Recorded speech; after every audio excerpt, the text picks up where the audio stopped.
جمیلہ کا گھر ایک خوبصورت باغ کے درمیان تھا۔ اطراف میں رنگ برنگے پھولوں کی کیاریاں لگی تھیں۔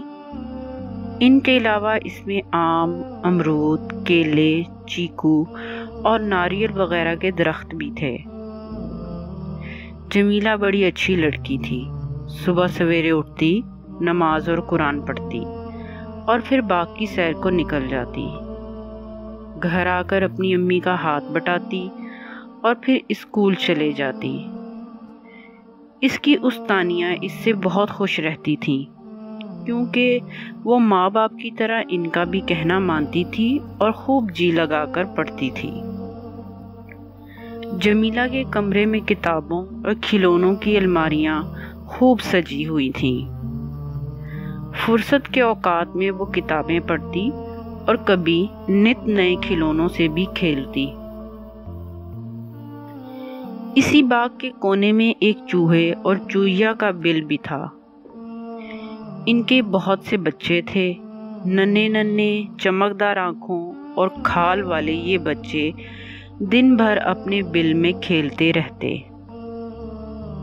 وہ اپنی امی اور ابو کے ساتھ کبھی باہر بھی نکلتے، لیکن اکیلے کبھی باہر نہ جاتے، کیونکہ امی نے انہیں بتا دیا تھا کہ باہر دن کے وقت بلی اور رات کے وقت الو انہیں چٹ کر سکتا ہے۔ ان بچوں میں سے ایک بہت شریر تھا۔ نظر بچتے ہی وہ بل سے باہر نکل جاتا اور پھر اپنی امی کی ڈانٹ سن کر واپس آتا۔ ایک شام موسم بہت سہانا تھا۔ چوہے کے بچے امی ابو کے ساتھ باغ کی کیاریوں میں خوب کھیلے اور جب اندھیرا پھیلنے لگا تو سب اپنے بل میں لوٹ آئے۔ امی نے سب کو کھانا دیا اور کہانیاں سنانے لگیں۔ شریر ننھا چوہا ابھی اور سیر کرنے کی سوچ رہا تھا۔ آخر موقع پاتے ہی وہ باہر نکل گیا۔ اس وقت رات ہو چکی تھی۔ آسمان پر خوبصورت چاند چمک رہا تھا۔ ٹھنڈی ٹھنڈی ہوا چل رہی تھی۔ چوہا اچھلتا کودتا چلا جا رہا تھا۔ اتنے میں اسے جمیلہ کے گھر سے گانے کی آواز آئی۔ وہ گانے کی دھن سن کر مست ہو گیا اور اس نے گھر کا رخ کیا۔ جمیلہ اپنے ابو اور امی کے ساتھ بیٹھی ٹی وی پر گانا سن رہی تھی۔ چوہے نے آج تک ایسا خوبصورت گھر نہیں دیکھا تھا۔ اس نے ہر کمرے کا جائزہ لینا شروع کیا۔ گھومتے گھومتے وہ جمیلہ کے کمرے میں گھس گیا۔ الماریوں میں سجی کتابیں اور کھلونے دیکھ کر وہ حیران ہو گیا۔ اتنے میں اس کی نظر فرش پر پڑے ایک چوہے پر پڑی۔ وہ اچک کر اس کے قریب پہنچا اور لگا اسے چھیڑنے۔ وہ دراصل چابی کا چوہا تھا۔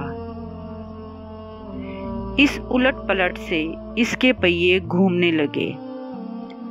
آواز سن کر چوہا ڈر گیا۔ گھر گھر کی آواز سن کر جمیلہ کمرے میں آئی تو اس نے شریر چوہے کو ایک کونے میں دبکا دیکھا۔ اسے بڑا رحم آیا۔ اس نے فوراً اسے پکڑ لیا۔ چوہا مارے خوف کے بالکل بے سود تھا۔ جمیلہ نے اسے ایک پنجرے میں بند کر دیا۔ اب وہ اسے ہر روز مزے مزے کی چیزیں کھانے کو دیتی، مگر وہ کچھ نہ کھاتا۔ اسے اپنا گھر، امی، ابو اور بہن بھائی یاد آتے اور وہ روتا رہتا۔ 2-3 دن میں اس کی حالت خراب ہو گئی۔ جمیلہ پریشان ہو کر اسے جانوروں کے ڈاکٹر کے پاس لے گئی، جو اس کے ابو کے دوست تھے۔ انہوں نے اسے دیکھا، بھالا اور بولے، جمیلہ بیٹا، یہ جنگلی چوہا ہے، پنجرے میں خوش نہیں رہ سکتا، پھر بچہ بھی تو ہے، اسے اپنا گھر یاد آتا ہوگا، تم اسے آزاد کر دو۔ جمیلہ نے بڑے دکھ کے ساتھ چوہے کو باغ میں آزاد کر دیا۔ چوہا سر پر پاؤں رکھ کر بھاگا اور اپنے بل میں جا گھسا۔ اس کے امی ابو بہن بھائی اس کی یاد میں رونے بیٹھے تھے۔ اسے دیکھ کر سب کھل اٹھے۔ وہ سمجھ رہے تھے بلی یا الو نے اسے چٹ کر لیا ہوگا۔ شریر چوہا اپنی امی سے خوب لپٹ لپٹ کر رویا اور اس نے وعدہ کیا آئندہ وہ اپنے ماں باپ کا کہاں مانے گا۔ اگر آپ کو ہماری ویڈیو پسند آئے تو ویڈیو کو لائک کرنا، چینل کو سبسکرائب کرنا اور بیل آئیکن کو پریس کرنا نہ بھولیں، اور اپنے دوستوں کے ساتھ اس ویڈیو کو ضرور شیئر کیجیے۔